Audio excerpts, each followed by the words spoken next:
आज ना शोल्डरवरती फुगा असणारी बाही कटिंग स्टिचिंग तुम्हाला थोडक्यात दाखवते. अशी ही बघा अशा प्रकारची बाही मी रेडी केलेली आहे.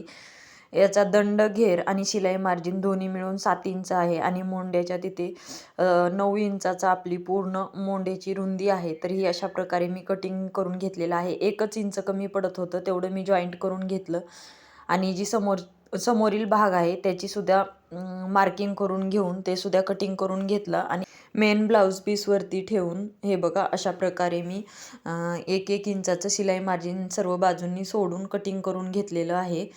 तर हे कटिंग करून घ्यायचं आणि लगेचच जोडायला घ्यायचं आणि याचा शोल्डरवरती पप कसा बनवायचा तर ते पण मी सांगते.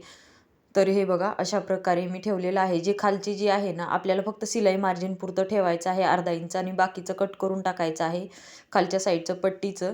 यानंतर एक मेन फॅब्रिक आणि एक अस्तर उचलायचं आणि हे बघा असं उलट बाजूंनी ठेवायचं आणि म्हणजे मेन फॅब्रिक आहे बरोबर ठेवायचं त्यावरती अस्तर उलट बाजूंनी ठेवायचं आणि ते आतून गेलं पाहिजे. जो जॉईंट आलेला आहे तर ते आतून गेलं पाहिजे आणि शिलाईचा एक दाब एवढं अंतर सोडून पाव इंचाचं शिलाई मार्जिन सोडून अशा प्रकारे टीप टाकून घ्यायची.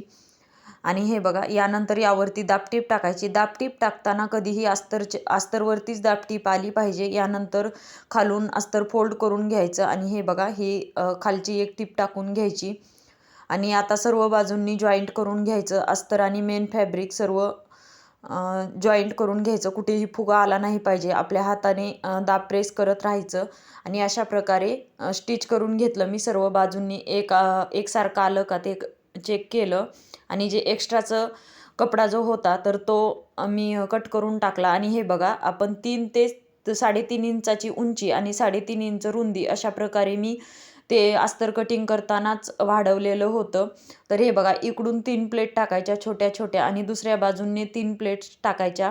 अशा 6 प्लेट्समध्येच आपला फुगा रेडी झालेला आहे. अशा प्रकारे मी दोन्ही स्लीव्ज रेडी करून घेतल्या. तर कसा वाटला व्हिडिओ हे नक्की कमेंट करून सांगा आणि चॅनलला लाईक शेअर सबस्क्राईब करा. चलो बाय टेक केअर.